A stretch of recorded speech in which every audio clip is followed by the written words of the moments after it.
I wanted to make a video so that you can see a little bit more about who I really am as a person. Because I know there's a lot of people out there who will tell you that you can't do something. And I feel that I'm somewhat of an underdog when it comes to internet marketing, when it comes to achieving any sort of success. Because when I first started seeking to make an income from home online in 2008, I had a lot of people tell me that I couldn't do it, that I wouldn't be successful at it, that I should give up, that I shouldn't even try. But deep down inside was a desire burning harder and hotter than anything that was telling me at the time that I couldn't do something. And even though it was a hard struggle, I persisted, I learned, I sought after knowledge, I did everything that I possibly could to learn everything that I possibly could about internet marketing and about driving traffic, about business. I went to LDS Business College and studied business there, especially in the area of entrepreneurship. And I really felt like I had finally found a place there where I was around a lot of like-minded individuals who believe in entrepreneurship. And I started to recognize more and more that so many of us have been trained and skilled to become workers for a company, but not really start something that could benefit people, to look for people's problems that they were having and fill in solutions for them. And so that's where, as I was struggling as an internet marketer starting out, not knowing how to do certain things like send visitors to my website, I started to recognize that this was a common problem for a lot of people. And that's when I said, you know what? I want to make something for these people that they can get traffic to their websites. I was also at the time very much involved in clicking on pay-to-click websites, and a lot of these pay-to-click websites were scams. And so I saw a problem that these pay-to-click websites out there that were ripping people off were causing people to want to find a legitimate way to earn by clicking on ads. And so seeing these two problems that a lot of people have is driving traffic to their websites and finding a legitimate, honest pay-to-click website, I said, you know what? I see a problem there. I want to provide a solution there too. And I remember when I first launched my first pay-to-click website, I had originally my own list that I had been generating. I invited them to come and join because it was meant to be a team building type of a site to help my team grow and market and build their downlines. And I remember early on, people that were out there in the pay-to-click industry early on started saying, don't join his site, he's a scammer.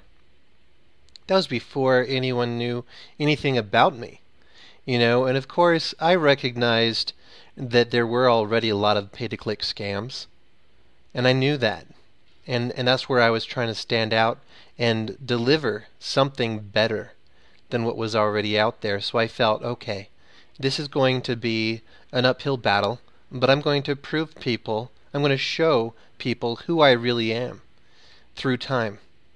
And through time, I felt that I had proven myself as being someone who's honest, legitimate. And when I say something, it works out exactly the way that I say that's how it is, because I've always been transparent and honest in the way that I am. Now, that's when a number of people said, hey, look, Charles, we know that you're an honest person. Can you please release for us another pay-to-click website for us to earn from? And so I did release another pay-to-click website, Infinity Bucks. And the hate that came because I was releasing something good for people. The rumors of people saying, oh, look, just another scammer, releasing multiple pay-to-click websites because he's paying off debt to a previous business or something like that. And, just seeing that kind of a thing, it was like, I can't believe that these people are trying to smear me as a good person, because I know in my heart that I'm a good father, that I'm a good example for those that are around me. I'm a hard worker. Before coming online, I was one of the best workers at Select Health. And I know that people there were also jealous of me, I think, because I was consistently ranking among one of the top 3 individuals in my call center and in my team. And there were people who had been working there a lot longer than me who weren't getting the high quality scores like I was getting, who weren't able to answer the number of calls that I was able to answer. And I look at all of that kind of a thing and just think, I'm just trying to do my best in this world. I'm just trying to give people a good experience. I'm trying to give people a good service. And that's how I approach my customer service before that, even working for T-Mobile customer support. And so what I'm basically just saying is, for me, I feel like an underdog because I don't come from a background of being completely knowledgeable. I'm not a guru. I just started out and just said, you know what? I'm going to try to learn a little bit more. I'm going to try to be a little bit better. I'm going to try to advance myself just a little bit more. And along the way, I've had people say, you can't do it. You can't succeed. You won't be able to be successful. And then when I become a little bit successful, there's people saying, look, people, everyone stay away from him. Everyone stay away from him. Everyone stay away from him. And it's been that way many stages along the way through as I release something, as I try to improve in some way.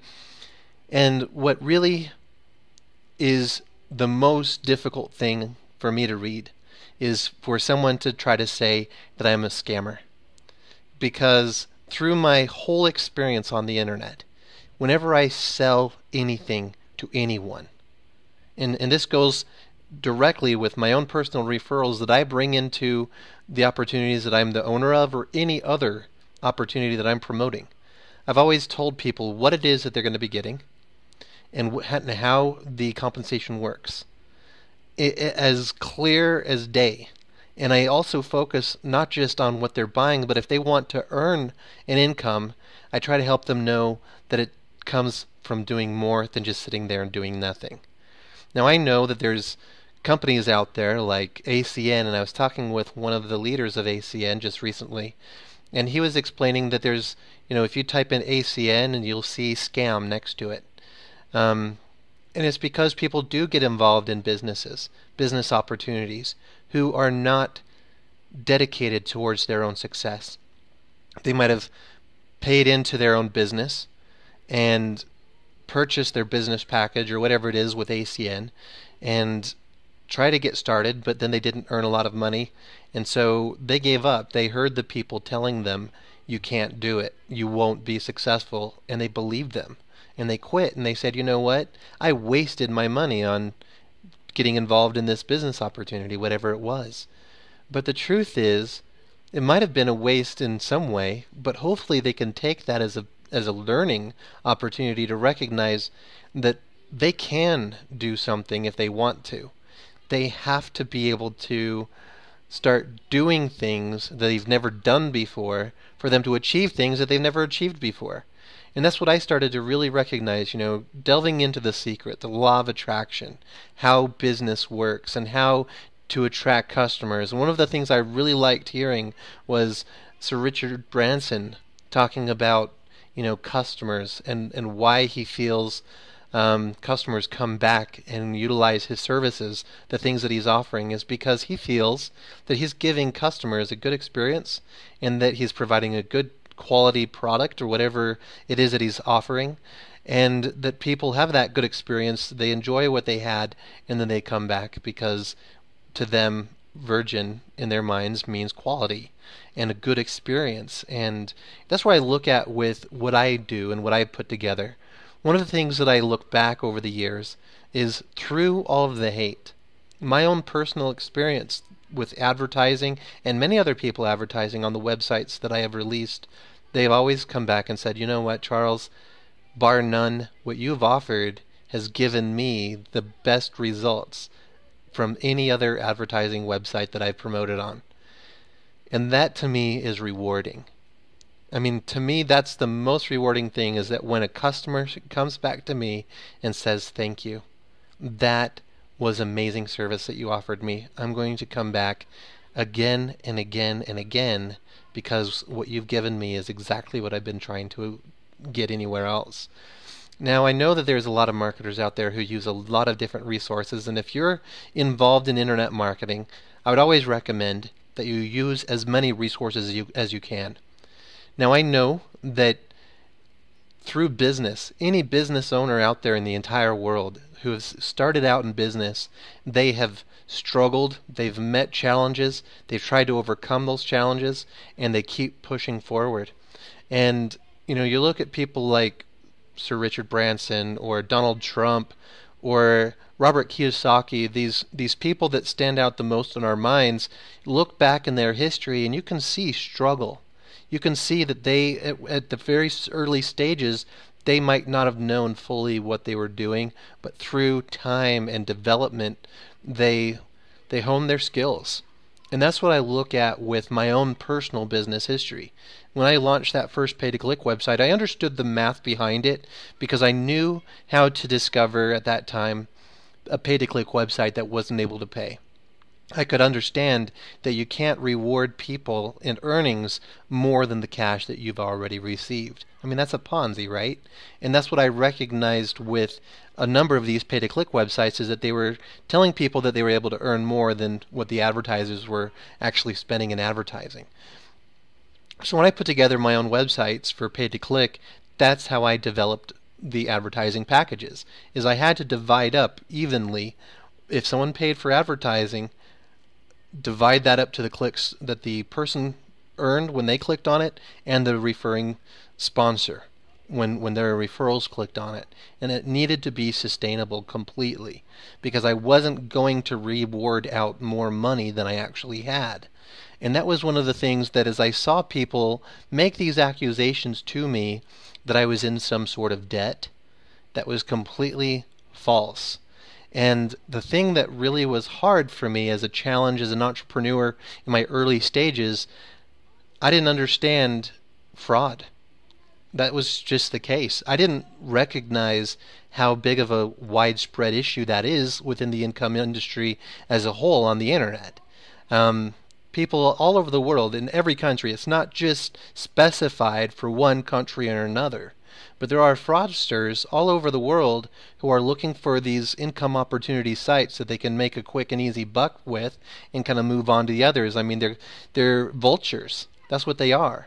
And if they aren't getting from you what they want, then they also are part of the group that tries to spread a lot of false and nasty rumors about you.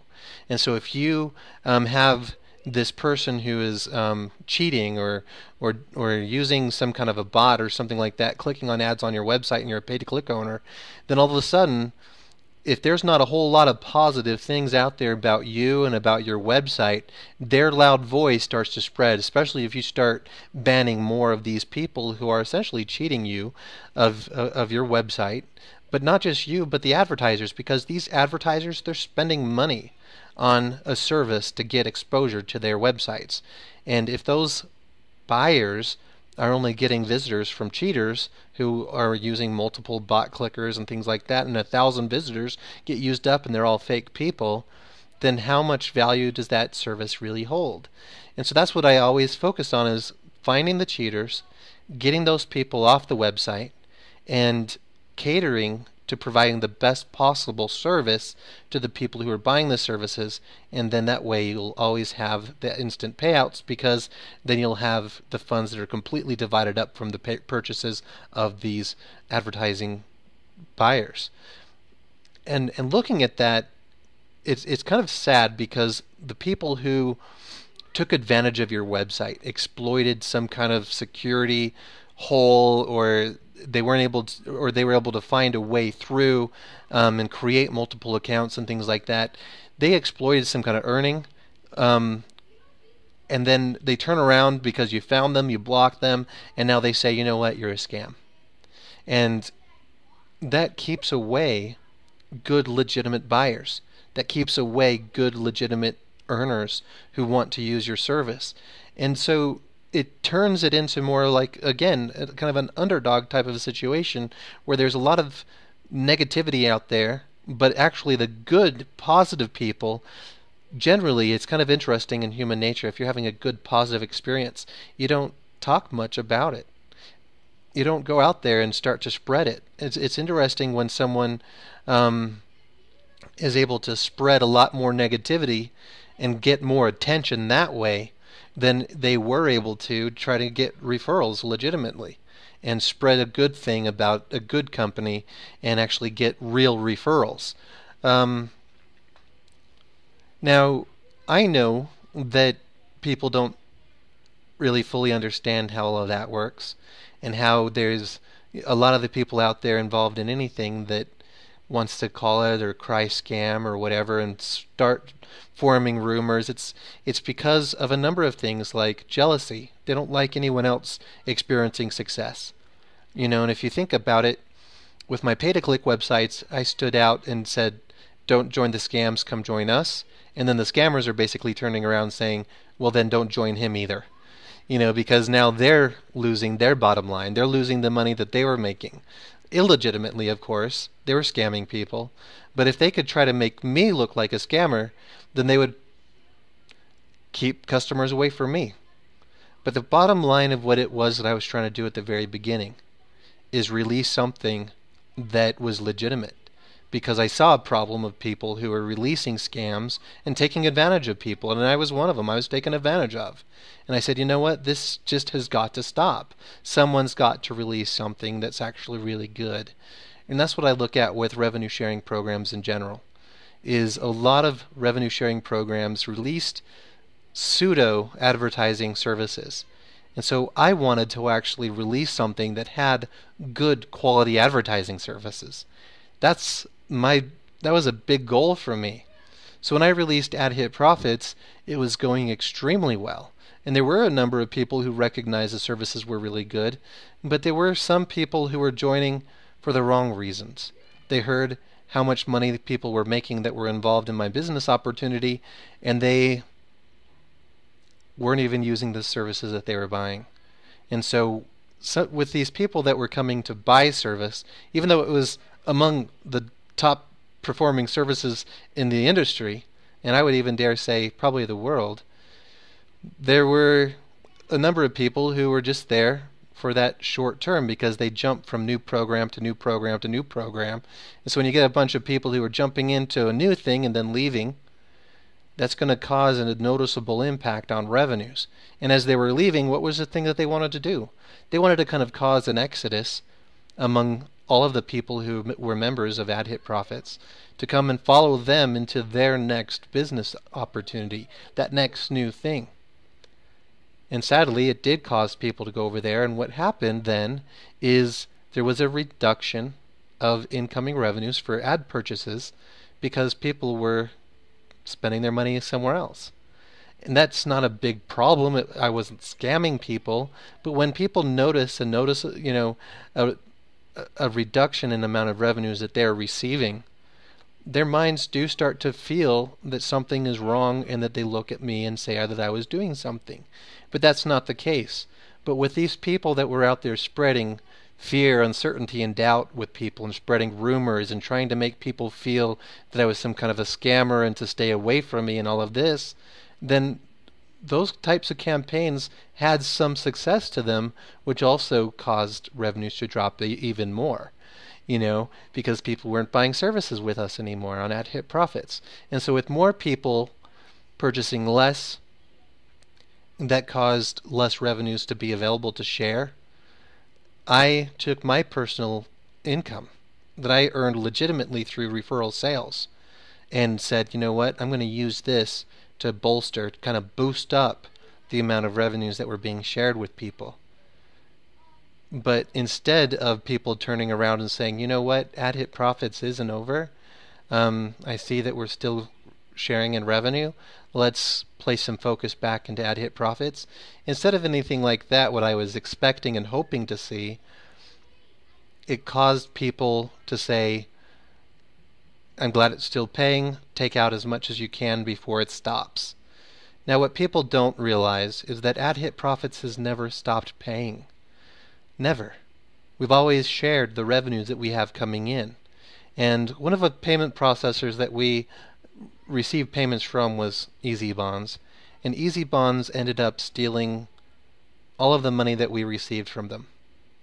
And there's a number of people who made purchases using Easy Bonds who've been promised a refund by Easy Bonds, and Easy Bonds hasn't fulfilled that promise to them at all. And it's been over 2 years since they made that payment, and those people have already said, you know what, I'm not going to get that money back. But Easy Bonds did a real good number on trying to